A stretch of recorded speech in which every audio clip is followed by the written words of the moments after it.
Hey, welcome back to .NET Rocks. This is Carl Franklin. And it's Richard Campbell. Richard. How's it going? At the end of November, we're recording this. Yeah, just before we head off to Dev Intersection, winter's starting to set in, and I'm in the midst of writing all the Geek Out scripts that are going to come out for the end of the year. Yeah, that's right. So, the Christmas week, right? So, yeah, we did 3 last year in January, but this year I think trying to get him over the Christmas break. So a space one and the Ukraine conflict. Yeah, wow, that's going to be awesome. It's a lot of writing, but and I can't say I'm enjoying it because it's all horrible. That's terrible. Yeah, it's important. It is important. All right, well, let's roll the crazy music for Better Know a Framework.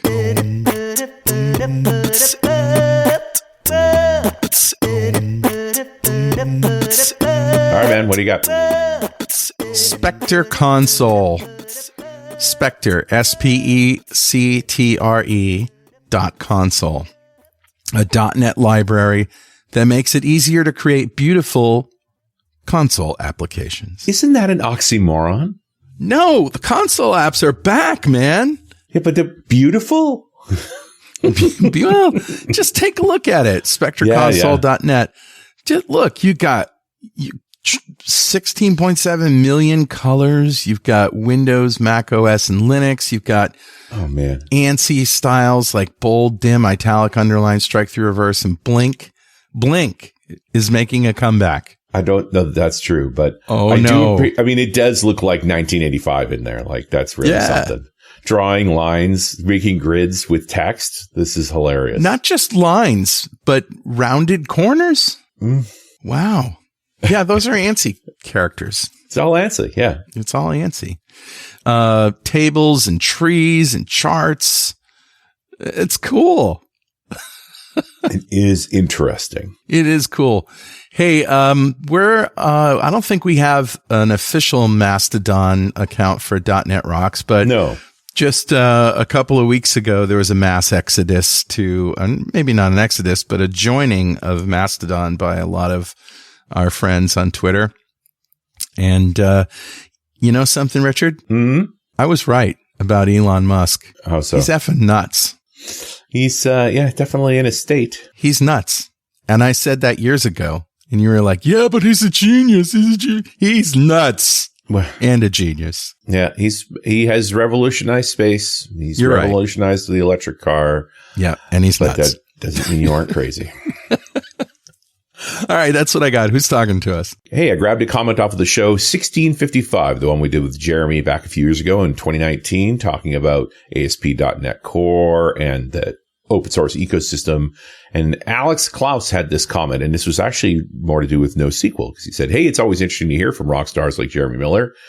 But as this show was constantly sliding towards NoSQL, some statements that Carl and Richard made about NoSQL put me a bit off, like Richard saying, why would we make the customer wait to decompose objects into rows and columns? Just store the object. And Carl saying, it'd also be a bit different if NoSQL databases weren't so darn performant.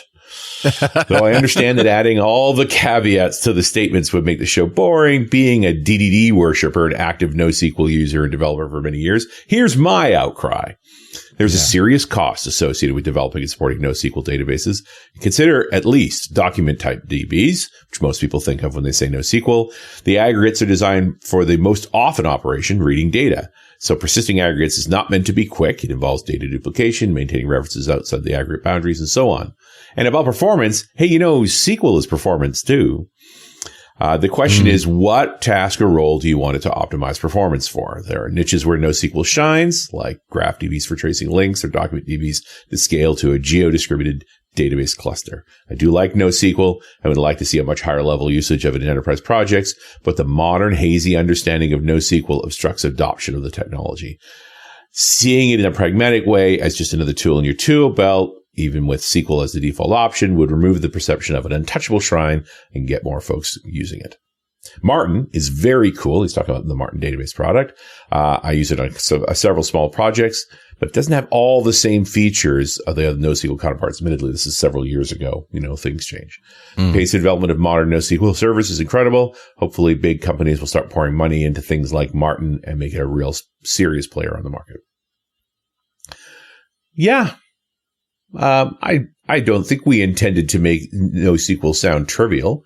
It's always interesting to see people pushing back. Like, I like that pendulum swing of, no, we're doing everything in SQL. It's like, no, wait, there should be more NoSQL. Hang on. Maybe it's somewhere in between the two. And I think Alex back in 2019 was just on that swing back saying, don't overuse it. Don't underestimate the cost of managing another data store, backing it up, knowing how to restore it, knowing where its performance and weaknesses are. All valid points. So, Alex, thank you so much for your comment, and a copy of Music to Code By is on its way to you. And if you'd like a copy of Music to Code By, write a comment on the website at .netrocks.com or on the Facebooks. We publish every show there, and if you comment there and read it on the show, we'll send you a copy of Music to Code By. And definitely follow us on Twitter. He's at Rich Campbell. I'm at Carl Franklin. Send us a tweet. You might want to be thinking about using Wolverine, though, I think. Maybe. We'll talk to Jeremy about that. Maybe we'll be saying, send us a Wolverine. I don't think that's true.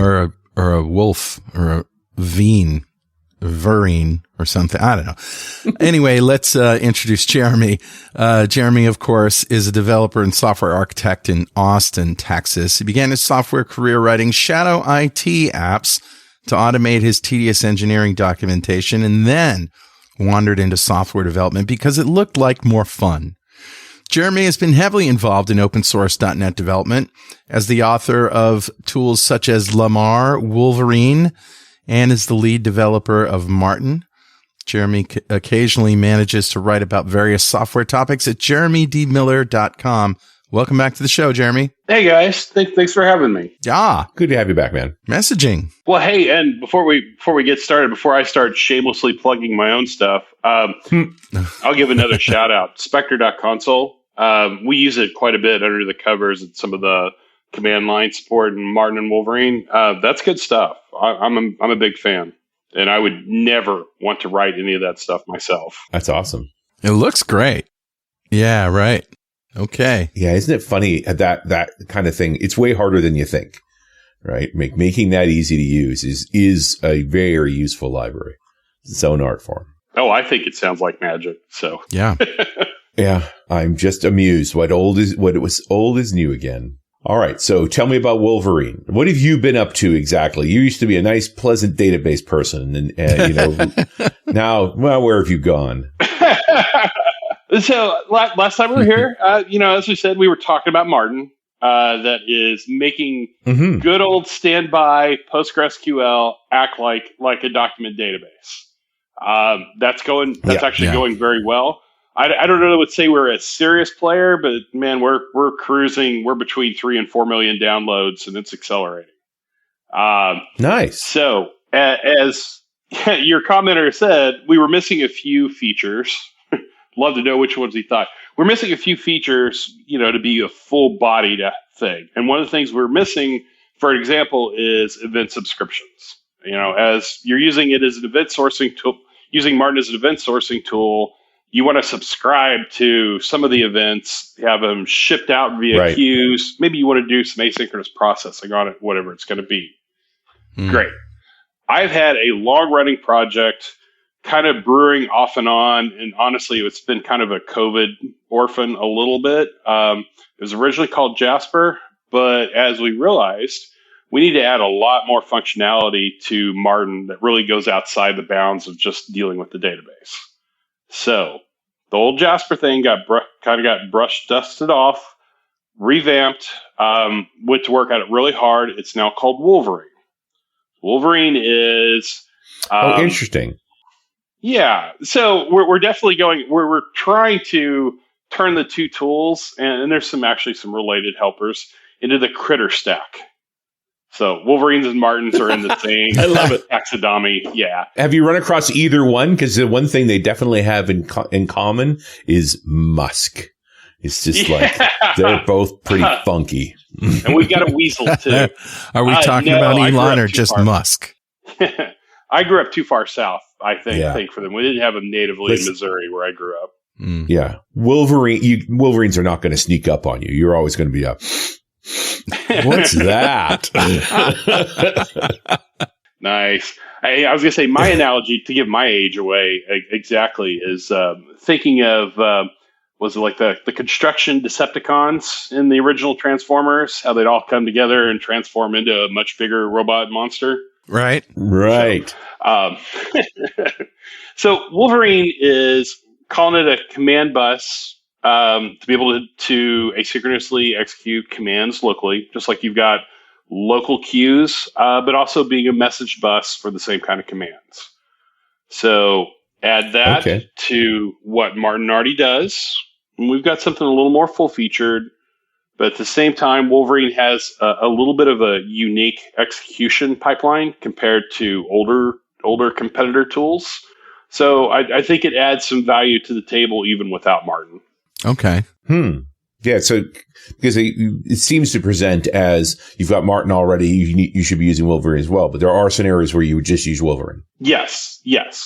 Obviously, if you're using SQL Server and Entity Framework Core, that's okay. We're still in business. Wolverine has an integration for those two tools, and you can still do some good stuff. But man, there's a lot of messaging frameworks out there already. Like, what does Wolverine bring to the table that differentiates it from the host of the ones that are already in Azure? I'm thinking about Particular and Service Bus. Like, there's a ton of them. So it's in Service Bus. There's Mass Transit. Brighter's probably not as well known, but it's mature. There's Rebus. I don't know. I don't really know much about it all, to be honest. What's different about Wolverine? That's an absolutely fair statement. Wolverine is going to deliver a coding model that is potentially much lower ceremony. It is going to allow you to write much less code. The middleware strategies for cross-cutting concerns is very different. We're using something, let's call it adaptive runtime code generation.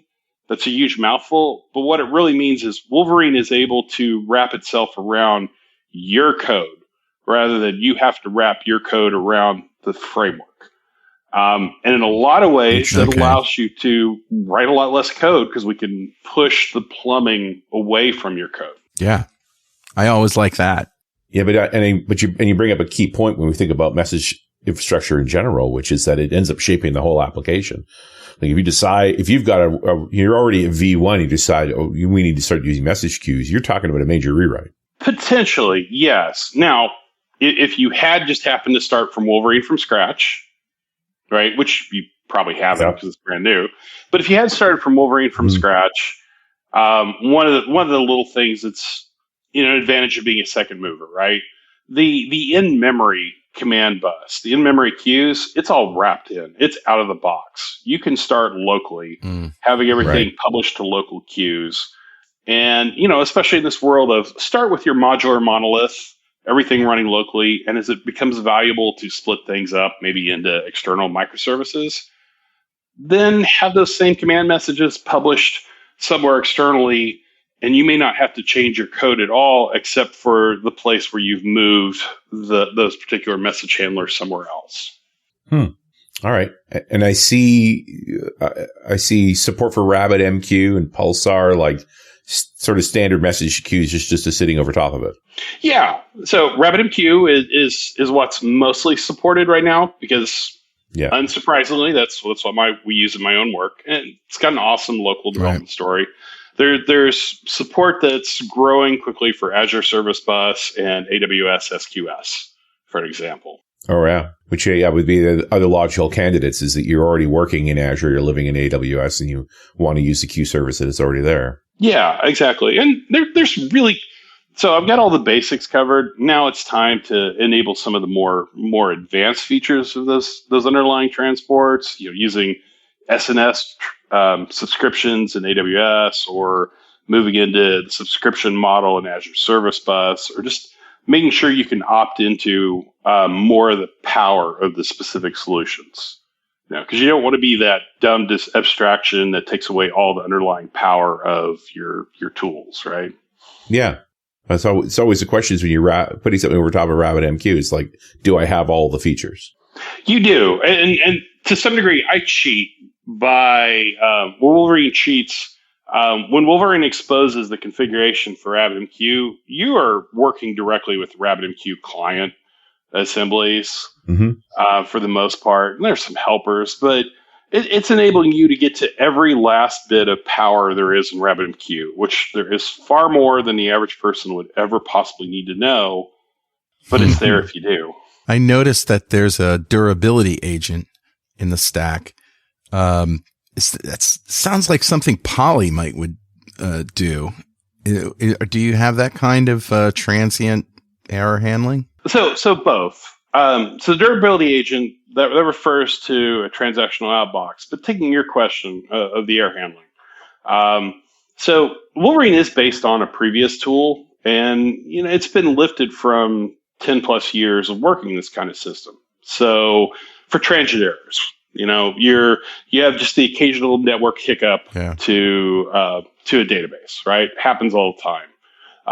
You can set retry errors. If I see a NPG-SQL exception or a SQL exception with this particular message text, I know, hey, this is something transient. Go ahead and retry. Or retry with a little bit of cooldown. So, some of those exceptions kind of tell you, I've got a distressed subsystem. I did slow down, kind of throttle the system a little bit, let it kind of recover.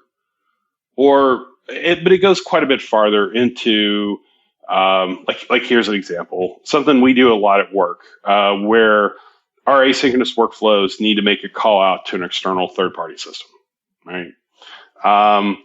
That third-party system's out of our control, but we're going to make that call within a single message handler, in its own queue, its own retry loop. What we can do is just specify a circuit breaker policy of, hey, if you get 20% failures of a certain type over, this amount of time, whatever it's going to be, slam shut the circuit, don't accept anything. Just let it build up in the queue. Maybe it'll get a chance to reset itself. So are you doing all that work yourself or are you using Poly? No, that is all done through Wolverine subsystem. I originally did use Poly. Wow.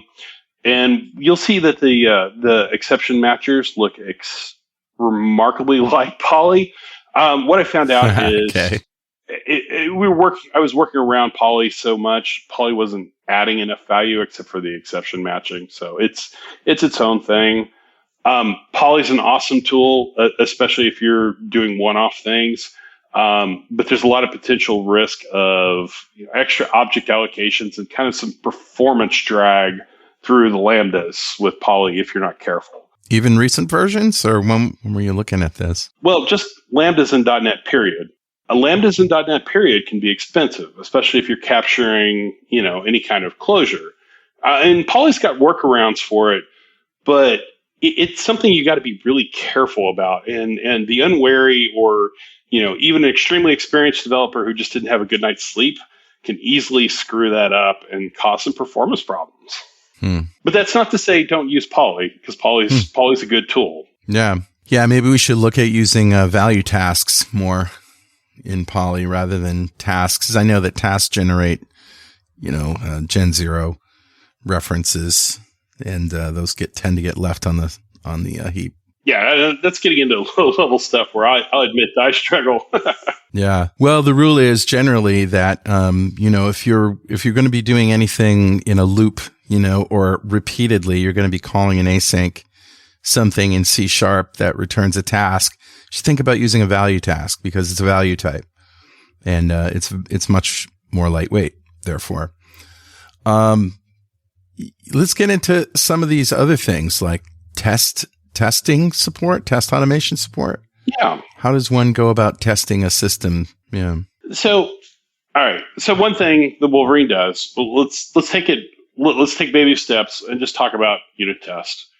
I handle a message, and in the course of handling a message, and this is very similar to some code I was looking at for work just today. I may decide to send out anywhere between, in this particular case, 2 to 5 different other messages, depending on, state of this or that. Is it this kind of customer, that kind of customer? So there may be just like a little bit of logic of just deciding what should I do next. In the case of Wolverine, it's something that's a little different. You can make a Wolverine message handler return an enumerable objects, where the assumption is the objects that come out are extra messages that will be sent out after it succeeds. That gives you a very easy path to walk right up to the message handler method, because it's just the method. Put your inputs through, measure what messages come out. Did it match what you're supposed to be? That's an easy one. Moving into something harder, because this is built for the asynchronous world, right? Testing in an asynchronous world can be kind of a pain in the ass. I'm doing something. Now it's being handled in an asynchronous thread. And somehow or another, I need to magically know when this background thread off to the side is finished so I can make the correct assertions. Or even harder, I'm enqueuing a message locally, which is then going to cascade a second message and a third and whatever. And I want to wait until all this is done to finally check out. So that's kind of, for folks that have used Selenium testing and griping about the Selenium stuff never works, it's that kind of asynchronous behavior that kills you. Right. So in the case of Wolverine, we have a way to say, if I have the iHost for the application already spun up, I can say, I want to send a message or I want to invoke a message directly, and I want to wait until all other processing is done. So with a timeout, from that point on, it will track, is there any ongoing activity, whether something's been enqueued, isn't processed. There's even a way to stub external endpoints, or it can include external endpoints. But wait until all processing is done, and then it's going to give me a session that'll help me tell what other messages got in there, so I can kind of analyze what it's done. But the biggest thing is it gives me an observability endpoint to know, all processing is done. With a timeout, I can now go and I can check and I can do assertions. So I think that's going to be a powerful tool to make integration testing a lot more approachable with Wolverine. Yeah, and you're not being hung up on chasing where the hell messages went. Yes, exactly. If that testing support gets good enough, it'll make sure and tell you where everything went. Yeah, but that's the goal. As soon as you're starting to have a test harness that has to basically run across multiple threads, potentially separate processes or separate machines, like stuff gets really hard there. Like it's not a trivial thing to actually be aware of where everything happened. That's absolutely correct. So if you're getting to the point where you are trying to do more black box testing, one of the other things is Wolverine comes with open telemetry support completely out of the box. Nice. Make sure your listeners are familiar with it. That's the distributed tracing standard that more and more tools are using or exposing.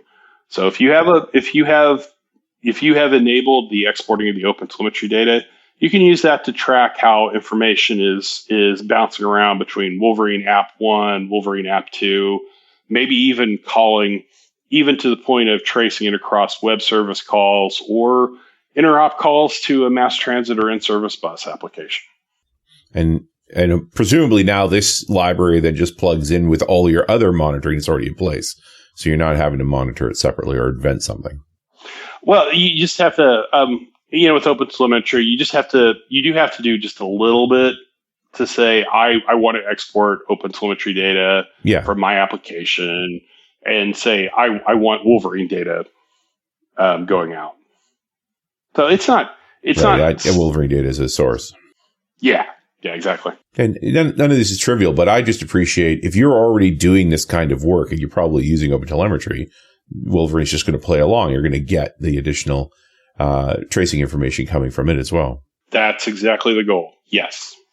It strikes me that Wolverine can play a bunch of different roles here, right? Like I do see you mentioning it as playing the mediator role, which is, I think, a different kind of worms, as well as a command bus, a message bus. Like, where's the focus? So the original focus was being a messaging tool. That's why I was replacing the command bus.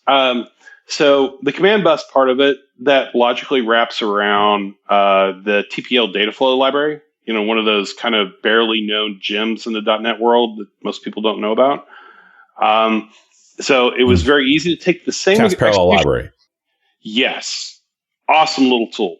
So the execution pipeline that's at the end of the external messaging, it's the same invocation pipeline that's in the local queuing And honestly, after the rise of Mediator, the MEDIATR tool, kind of looking at that and kind of saying, I could do that with Wolverine, right? All Mediator in this case means is just the ability to walk right up to Wolverine and say, hey, I want to run this command right now in line. Forget about this queuing nonsense. Just do it for me. Right. Right. Yeah. So just an additional extension there. Should we talk a bit about them? I don't know that a lot of people even know the Mediator pattern. It's kind of old school, really. Yeah, it's originally a Gang of Four, one of the Gang of Four patterns, which, half your audience is just getting all puffed up. Well, design patterns are horrible and they're terrible. Yeah, sure. But, I mean, roughly all it means is a middleman that is being an intermediary between the caller and whoever happens to be consuming it. It's a way of hiding a lot of ugliness between you, the caller, and whatever the underlying stuff is. In the case of Wolverine, when using the Mediator, you're getting some of Wolverine's error handling, so it can do retries. It's doing a lot of logging for you as you're handling this. It's even if you're just directly invoking it, it's still putting out the open telemetry tracing. So it's being. If you're calling it from a web service, you're getting the tracing from the web service request to the Wolverine invocation, and so on and so forth. But you, the user, you don't have to know about all that crap underneath the cover. So just say, I have this command, which may have come in just as the request body on my HP request. Go execute this. Do whatever you do. I don't care who actually handles this or what you do with it. Just do something for me right now. So that's the Mediator pattern.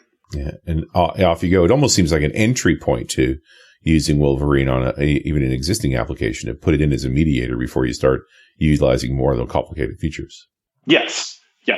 And, even just using it as a mediator to directly invoke things, which, honestly, I think it's a little silly to have ASP.NET controllers that immediately turn around and call a mediator. I mean, you're just building a lot of layers, but kind of go with it. Mm-hmm. If it's more like minimal API, what it does do is it enables you to use Wolverine's kind of middleware approach and its execution pipeline.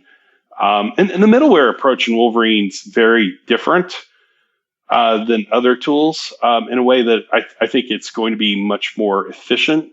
I think it's going to cause, for example, a lot less object allocations and dictionary lookups at runtime. And I'm going to call this a first-class goal. I think it is going to create much smaller stack traces when things inevitably blow up. So you might be able to spot where the problem is instead of having 10 layers of framework this, framework that, framework this. I noticed that you're a fan of minimal API.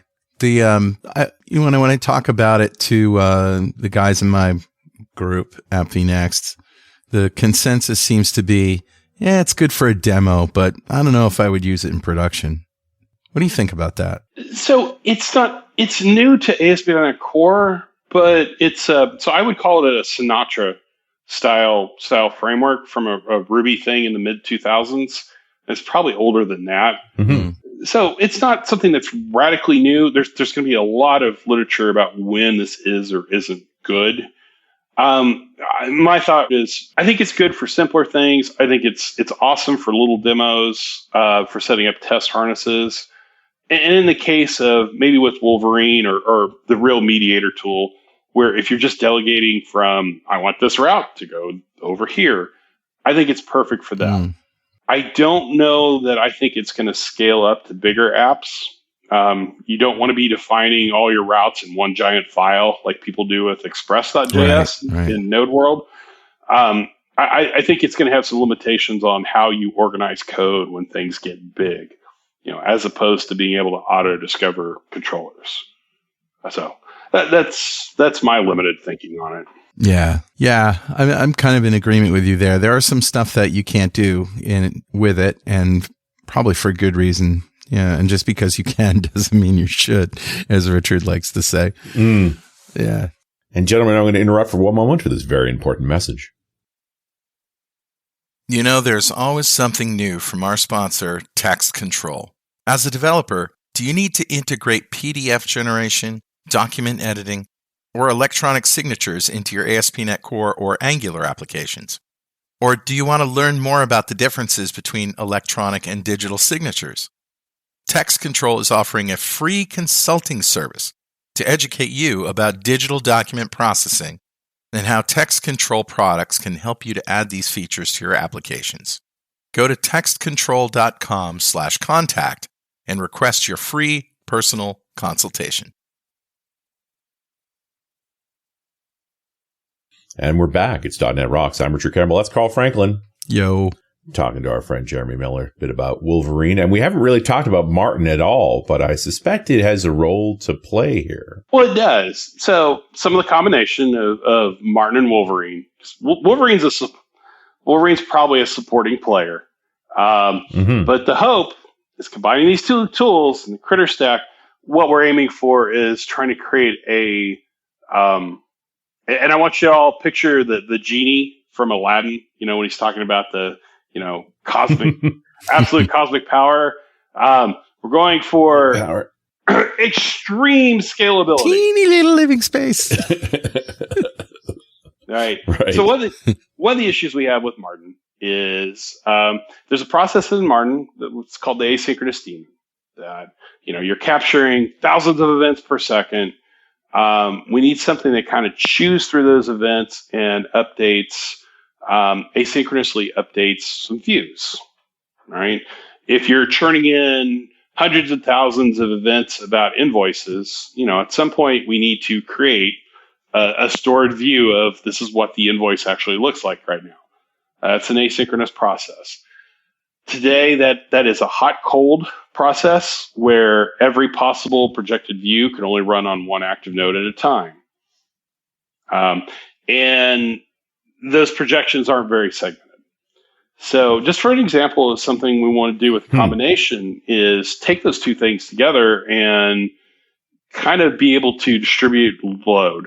Use Wolverine's communication abilities, be able to distribute the load between different nodes and even kind of segment the work much more to run more things in parallel.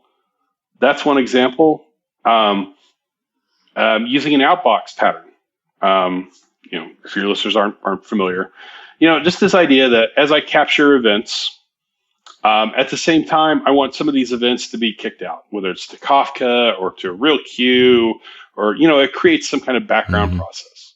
If I'm trying to design the new Uber, I might have a ride requested at event. When I persist that and the information about the ride, that's great. But the next thing I need to do is I need to start an asynchronous process that's actually going to go find drivers and, connect them up and all that good stuff. So the outbox pattern is a way of reliably saying that the persistence action and the outgoing messages are all going to happen at the same time. They're both going to succeed together or fail together. We have this built in. Wolverine has an integration with Marten that adds what I think is a pretty slick to use outbox feature to Marten. So with the combination, you can get this for free with just one little flag in your setup. Just say, I want to propagate any event that has a subscriber. I want to propagate it. So anytime I capture that ride requested event, I publish it, whether that routes to something that's handled locally off the site or to a different system, whatever. Wolverine can move that around for Marten. So the combination of the two things, it's pushing us in the direction of building a full CQRS stack with event sourcing rather than just being an event sourcing tool. Nice.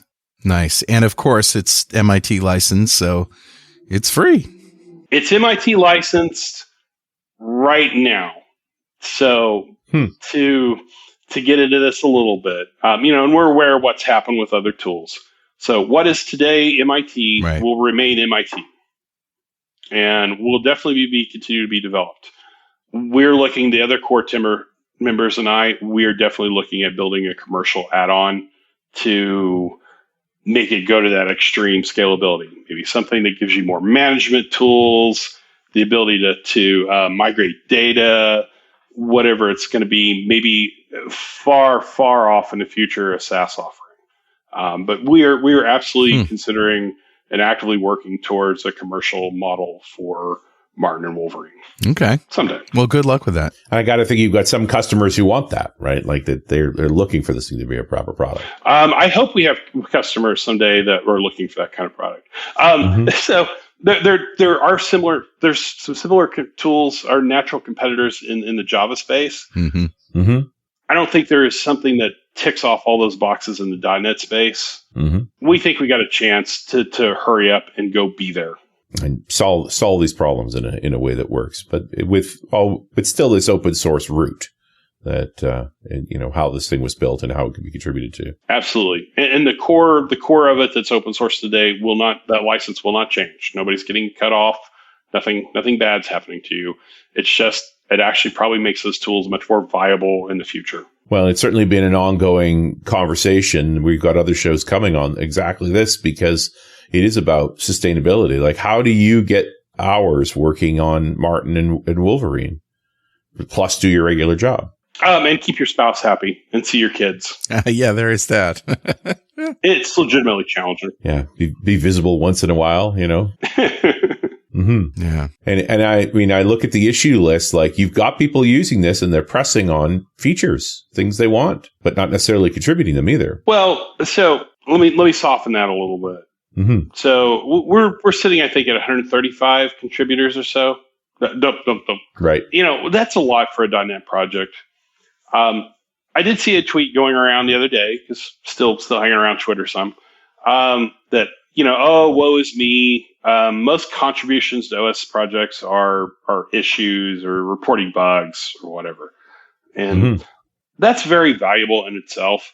I mean, making any kind of software good, it's all about feedback and responding to feedback. So we've had a great community of people that take the time to give us good reproduction steps, explain what they're trying to do. That matters a lot, even if there's only 130 some people contributing, which I still think is a lot for a .NET project. Yeah, I never got nothing bad to say about people writing up issues, especially if they've done a good job of it, that they really are using, anytime you're reminded that there are people you don't know that use your product, that's powerful. And that they're using it in a way different than you, and that they found an edge of some kind that could make the product better. Well, if there's a lot of raptors out there testing the fences, they're going to find the gaps. You got to be good with that. You got to kind of take the attitude of these projects are never done. They're only abandoned. No software is ever done. Yeah, not get too frustrated when no matter how hard you try, there's still problems coming in because somebody's doing something you never imagined before. Yeah. The old, so why would you do that? Statement, like, just trying to understand. So you said that nicer than I do in my own head. Yeah. We are nothing if not diplomatic. I'm trying to be. Well, you know what I find interesting looking at the contributors, especially to Marten here, obviously, you and Oscar, but that you may not, you don't have people, you've got people who've made a few commits over years, like quite a few. My usual experience with an open source contributor like that is they've got a particular problem. They do a bunch of commits to fix that particular problem, and you never hear from them again. And so there's a very specific spike in the contributor list. It's like, that's when they did their thing, and then they're gone. But you've got lots that showed up here, showed up there, like over years they've been using the product and adding to it here and there. We've been very lucky. You talked about Oscar, and I'll definitely give a plug. You should get Oscar on the show someday. He knows a lot about event sourcing and concept. Oscar does a great job, and Babu, our other core team member, they do a great job about being inviting and always trying to elicit feedback and involving the rest of the community in our plans. I think that gives the greater community a little more feeling of ownership over this thing. And I think we've I think we've benefited from that quite a bit. Yeah, affected and been affected, right? Like that's the thing you're looking for, is that they're listening, you're pushing back. That little bit of that back and forth goes a long way to we're trying to do the right thing here. Yeah, and like something you touching on something you mentioned, one of the killer problems in OSS, if you're not careful, is the drive-by pull request. Yeah. Here's this complicated feature that only I want. Here it is. Now you support it for the rest of your life, and I'm going away now. Yeah, I'm done. Thanks. Some of the folks that have contributed generally complicated things have actually stuck around and answered more questions and helped us, kind of solve the finer grained problems with the new features. So it's been a very positive experience, as opposed to 10, 15 years ago when I'd get screamed at for not having enough documents, or why haven't you fixed this thing that only I care about? That kind of interaction. that kind of thing launched your career, actually, right? According to your bio.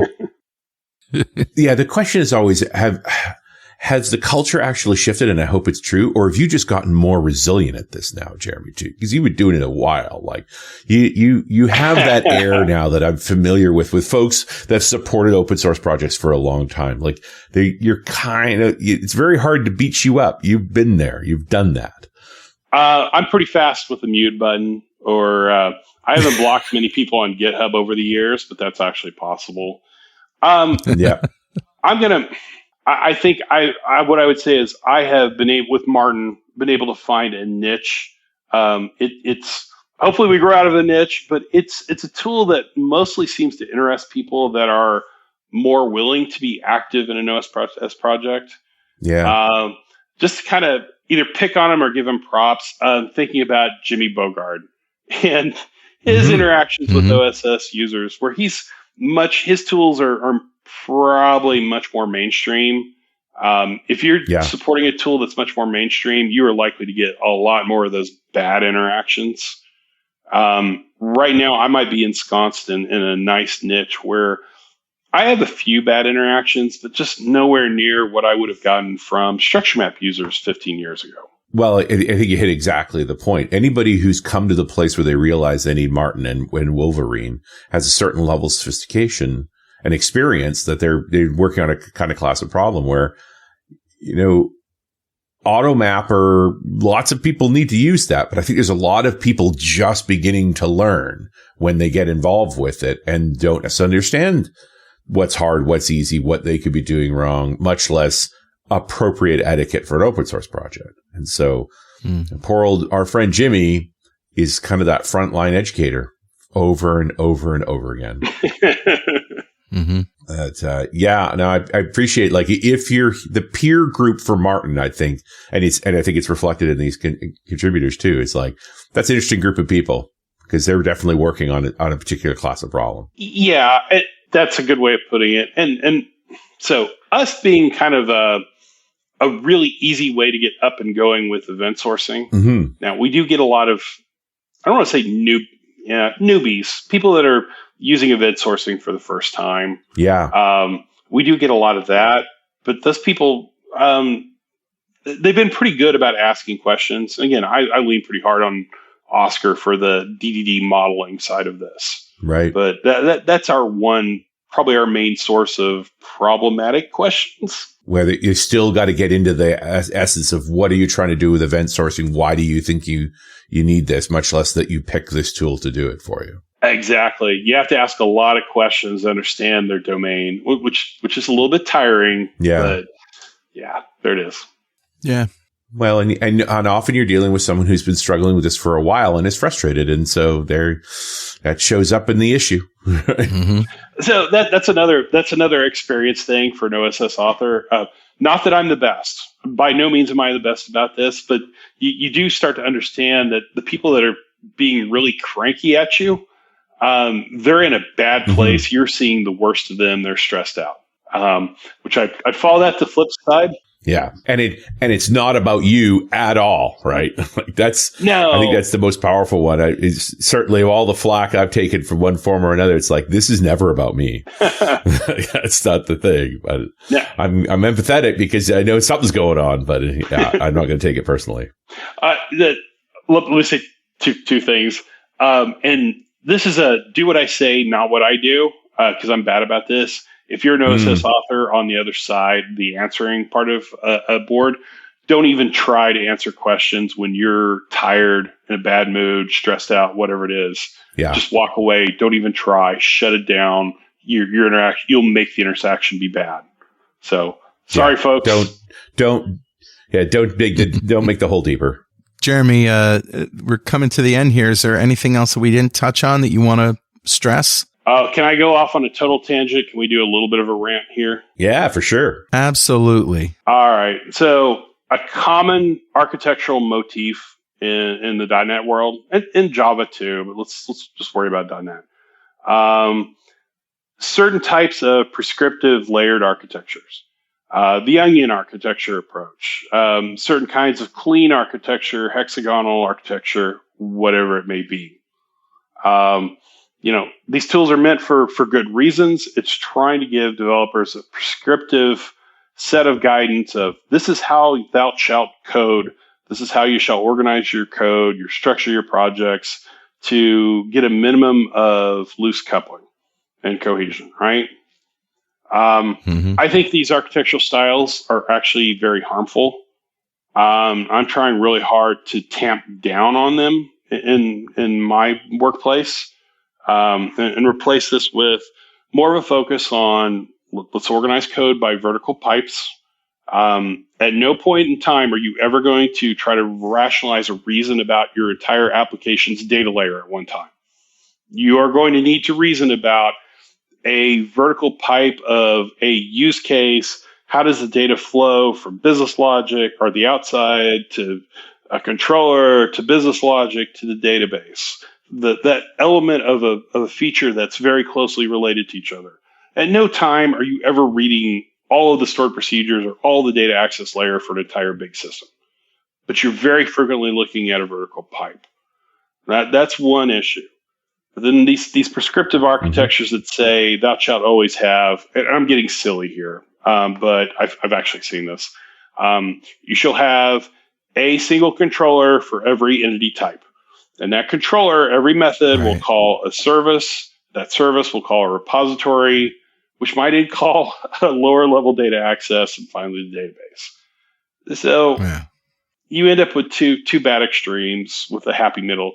Either it's way too complicated for what it should be, or you get in a case where the code is generally way more complicated than normal. So you have maybe a bloated repository or a bloated service instead of breaking things out further because you're simply following a prescriptive architecture of what it's supposed to be. You're turning off your developers' brains, in effect. That's my rant. Yeah. Yeah, I mean, I'm trying to wrap my mind around it. Is it really a rant against loose coupling and things that can be reused in general, or no, not necessarily that. So loose coupling, high cohesion, that's always a goal, no matter what. It's really the prescriptive architecture style. Two things. The prescriptive style of thou shalt always have these exact pieces. That can be problematic. Sometimes you need more. Sometimes you get away with less. Using project structures to try to force developers to do the right thing. And I'm making air quotes here. Yeah, sure. Those approaches where maybe we have a project for interfaces, a project for just the data layer, project for the front end layer. So every logical feature has to bounce through 4 to 6 to 8 different projects all over the place in your solution explorer. I think that's a lot of unnecessary ceremony, and I think that really slows us down sometimes. Yeah. Okay. Yeah. I'm always afraid that you've put an architecture in place and requiring people to use it they don't understand. And so they're either going to, be frustrated and make mistakes that way, or they are going to work around it and make the situation even worse. Like, you got to get people on board with this kind of complexity. Well, so that's a crucial point for any of us that are trying to play some kind of technical leadership in our company. When you give technical advice, that kind of prescriptive advice, the worst thing could happen to you is they follow it. What you got to do is you got to tell them why are we saying this? Why are we saying to do it this way? And then also have that escape hatch of it was meant for this circumstance. If the circumstances are different, we need to bail out of this prescriptive advice and do something else. Right. Maybe you get good enough where you have a decision tree, whatever it is, but you always got to explain why are we doing it this way so that they can better follow it, but also know when it's the right time to throw that guidance away and do something different. Yeah, I'll go along with that. Yeah. And it's just a matter of being exposed to these different architectures, isn't it? I mean, someone who hasn't done DDD wouldn't think to make a controller that has all the actions for one vertical slice, maybe, so it's just a matter of exposure, really. Definitely that. Really looking forward now that COVID's over. I still haven't really been to many in-person conferences, but really looking forward to meeting other developers again and, just kind of learning how different people do things again. Yeah. Yeah. And just figure, we're all going to get back into the groove of that. But it's going to be interesting. Always fun to talk to you, Jeremy. Thanks so much for this. This is good stuff. Yeah, absolutely.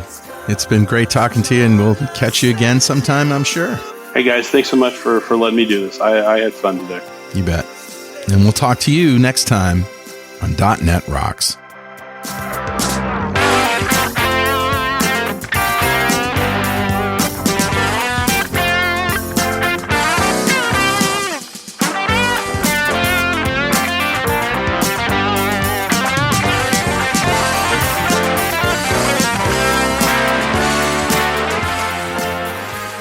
.NET Rocks is brought to you by Franklin's Net and produced by Plop Studios, a full-service audio, video, and post-production facility located physically in New London, Connecticut, and, of course, in the cloud. Online at pwop.com. Visit our website at dotnetrocks.com for RSS feeds, downloads, mobile apps, comments, and access to the full archives going back to show number 1, recorded in September 2002. And make sure you check out our sponsors. They keep us in business. Now go write some code. See you next time. Got transmitter bands by the FCC. Yes, I'm a